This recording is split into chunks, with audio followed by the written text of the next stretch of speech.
नमो नमः प्रिय छात्रगण। मैं कंचन नारखेड़े संस्कृत अध्यापिका आप सभी का इस संस्कृत तासिका में स्वागत करती हूँ। प्रिय छात्रगण, आप जानते हैं कि संस्कृत भाषा में अपने भावों को मौखिक अथवा लिखित रूप में प्रकट करने के लिए विभिन्न शब्दों के रूपों का ज्ञान आवश्यक है। इन्हीं शब्द रूपों को आज हम जानेंगे। शब्द रूपानी के अंतर्गत आज हम अकारांत पुल्लिंग बालक शब्द रूपों का अभ्यास करेंगे। तो आइए आज हम शब्द रूपानी में अकारांत बालक शब्द रूपों का अभ्यास करेंगे। वाक्य प्रयोग के लिए शब्द रूपों का ज्ञान होना आवश्यक है। हिंदी वाक्य संरचना में जो कार्य कारक चिन्ह करते हैं वही कार्य संस्कृत भाषा में शब्द रूप करते हैं। शब्द रूप अर्थात विभक्तियां। संस्कृत में शब्दों में कोई चिन्ह जोड़ने की आवश्यकता नहीं होती, बल्कि शब्द में ही विभिन्न विभक्तियों के प्रत्यय लगाकर वाक्य में उसका प्रयोग किया जाता है। शब्दों के विभिन्न विभक्तियों और वचनों में जो रूप होते हैं उन्हें शब्द रूप कहते हैं। शब्द रूप अजंत और हलंत दोनों ही प्रकार के शब्दों के होते हैं। अजंत, जिस शब्द के अंत में स्वर वर्ण हो उसे स्वरांत या अजंत कहते हैं। अर्थात जिस शब्द के अंत में कौन सा भी स्वर वर्ण हो तो उसे स्वरांत या अजंत कहते हैं। जैसे कि यहाँ पे राम इस शब्द का उदाहरण दिया है।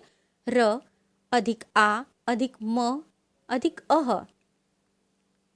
यहाँ पे व्यंजन सभी हलंत है और जब उसमें स्वर मिला लिया जाता है तभी वो पूरा हो जाता है। और इस शब्द के अंत में कौन सा स्वर है? अ। इसके अंत में अ है, इसलिए इसको स्वरांत या अजंत कहते हैं। फिर वो कौन सा भी शब्द हो। व्यंजनांत, जिस शब्द के अंत में व्यंजन वर्ण हो और उसे व्यंजनांत या हलंत कहते हैं। जैसे भवत, भगवत, राजन इत्यादि। बच्चों, आपने देखा इन सभी उदाहरणों के अंत में व्यंजन है, कहीं त है तो कहीं न है, तो ऐसे शब्दों को हम व्यंजनांत या हलंत शब्द कहते हैं। तो देखते हैं कारक। कारक क्या होता है? संज्ञा आदि शब्दों के जिस रूप से क्रिया के साथ उसका संबंध जाना जाए वह कारक कहलाता है। क्या कहा है कि संज्ञा आदि शब्दों के जिस रूप से, अर्थात कोई भी विभक्ति हो या फिर संज्ञा हो, उनके साथ जब क्रिया का संबंध आता है तो वह कारक कहलाता है। कारकों को बताने के लिए जो प्रत्यय लगाए जाते हैं उन्हें विभक्ति कहते हैं। हम इन्हीं कारकों के चिन्ह भी देखेंगे। आइए तो हम अब देखते हैं कारक कौन से हैं, विभक्तियां कौन कौन सी हैं और कितनी हैं तथा उनके चिन्ह जान लेते हैं। कारक कितने हैं? तो 8 कारक है। कर्ता, कर्म, करण, संप्रदान, अपादान, संबंध, अधिकरण, संबोधन। वैसे ही उनकी विभक्तियां हैं। प्रथमा विभक्ति, द्वितीय विभक्ति, तृतीय विभक्ति, चतुर्थी विभक्ति, पंचमी विभक्ति, षष्ठी, सप्तमी और संबोधन। और इन सारे विभक्तियों के चिन्ह भी होते हैं जिनको पहचान कर ही हम विभक्ति का प्रयोग करते हैं। ये सारे चिन्ह कारकों को हिंदी भाषा में लगाए जाते हैं और इनको जानकर हम विभक्तियां का उपयोग करते हैं। प्रथम विभक्ति का चिन्ह क्या है? ने। द्वितीय का को। तृतीय का चिन्ह है से के द्वारा अर्थात के साथ। चतुर्थी विभक्ति का चिन्ह क्या है? के लिए या को। पंचमी विभक्ति से पृथक अलग होने के अर्थ में। षष्ठी विभक्ति का चिन्ह है का, की, के या रा, री, रे। सप्तमी विभक्ति का चिन्ह है में या पर। संबोधन है अरे, भो, ओ। इस तरीके से विभक्ति के चिन्ह होते हैं। आइए देखते हैं इन विभक्तियों के वचनों के अनुसार प्रत्यय बताए जाते हैं जो कि शब्दों को लगाकर शब्द रूप बनाए जाते हैं। देखते हैं कौन से प्रत्यय हैं। प्रथमा विभक्ति एक वचन, द्विवचन और बहुवचन में अह, औ, आहा। द्वितीय विभक्ति में औ, आन। तृतीय विभक्ति में एन, आभ्याम, ऐहि। चतुर्थी विभक्ति में आय, आभ्याम, एभ्यः। पंचमी में आत, आभ्याम, एभ्यः। षष्ठी में अस्य, अयोः, आनाम। सप्तमी विभक्ति में ए, अयोः, एषु। संबोधन में अ, औ, आहा। अकारांत पुल्लिंग में या अन्य पुल्लिंगी शब्दों में इसी प्रकार के प्रत्यय लगाए जाते हैं जो कि शब्द के अंतिम भाग में उपयोग में लाए जाते हैं। कैसे? तो आइए देखते हैं। देखिए, बालक शब्द है, उसके साथ अ, ह, यह प्रत्यय जोड़ा गया और वो शब्द बन गया बालकः। शब्द रूप कौन सा हुआ? बालकः। प्रथमा द्विवचन में बालक प्लस औ क्या बन गया? बालकौ।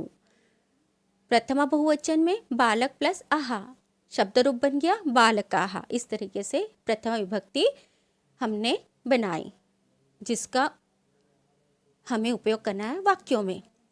द्वितीय विभक्ति में हमने प्रत्यय जोड़े अम, औ, आम और शब्द रूप बना बालकम, बालकौ, बालकान।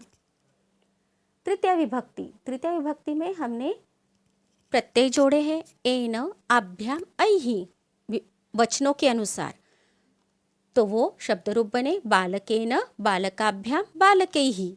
चतुर्थी विभक्ति में हमने प्रत्यय जोड़े हैं एक वचन में आय, द्विवचन में आभ्याम और बहुवचन में एभ्यः। शब्द रूप कैसे बने? बालकाय, बालकाभ्याम, बालकेभ्यः। पंचमी में हमने प्रत्यय जोड़े हैं आत, आभ्याम, एभ्यः। पंचमी एक वचन में बन गया बालकात, द्विवचन में बन गया बालकाभ्याम और बहुवचन में बन गया बालकेभ्यः। षष्ठी विभक्ति में हमने प्रत्यय जोड़ा है अस्य, अयोः, आनाम और वो शब्द रूप बना बालकस्य, बालकयोः, बालकानां। सप्तमी विभक्ति में हमने प्रत्यय जोड़े हैं ए, अयोः, एषु और वो शब्द रूप बने हैं बालके, बालकयोः, बालकेषु। संबोधन में अह, औ, आहा और वो शब्द रूप बने हैं बालक, हे बालक, हे बालकौ, हे बालकाहा। तो प्रिय छात्रगण, आपने देखा किस तरीके से हमने यह प्रत्यय विभक्ति तथा वचनों के अनुसार जोड़े और विभक्ति रूप शब्द रूप बनाए। तो आइए देखते हैं अब इन्हीं विभक्तियों के अर्थ क्या होते हैं, क्योंकि जब तक आपको अर्थ ना पता चले तब तक आप इसका वाक्य में प्रयोग नहीं कर पाओगे। तो आइए देखते हैं। प्रथमा विभक्ति में एक वचन में बालकः, बालकौ, बालकाः और इसका अर्थ है एक बालक ने, दो बालकों ने, अनेक बालकों ने। द्वितीय विभक्ति में बालकम, बालकौ, बालकान और इसके अर्थ है एक बालक को, दो बालकों को और अनेक बालकों को। तृतीय विभक्ति बालकेन, बालकाभ्याम, बालकैहि और इसका अर्थ बना एक बालक से, के द्वारा, दो बालकों से, के द्वारा और अनेक बालकों से, के द्वारा। चतुर्थी विभक्ति में बालकाय, बालकाभ्याम, बालकेभ्यः और इसका अर्थ है एक बालक के लिए, दो बालकों के लिए और अनेक बालकों के लिए। पंचमी विभक्ति बालकात, बालकाभ्याम, बालकेभ्यः इसका अर्थ है एक बालक से, दो बालकों से और अनेक बालकों से। षष्ठी विभक्ति बालकस्य, बालकयोः, बालकानां इसका अर्थ है एक बालक का की, के या रा, री, रे, दो बालकों का की, के या रा, री, रे, बालकानां अनेक बालकों का काकी, के या रा, री, रे। सप्तमी बालके, बालकयोः, बालकेषु इसका अर्थ है एक बालक में या पर, दो बालकों में या पर, अनेक बालकों में या पर। संबोधन में हे बालक, हे बालकौ, हे बालकः और इसका अर्थ है अरे बालक, अरे दो बालकों, अरे बालकों। प्रिय छात्रगण, तो आपने देखा कि इन विभक्तियों के अर्थ कैसे होते हैं। इन अर्थ को जानकर ही आप विभक्तियों का उपयोग वाक्यों में कर सकते हैं। तो आपको क्या करना है? सबसे पहले तो आपको प्रत्ययों को ध्यान में लेना है, उसको याद करने हैं, उसका अभ्यास करना है।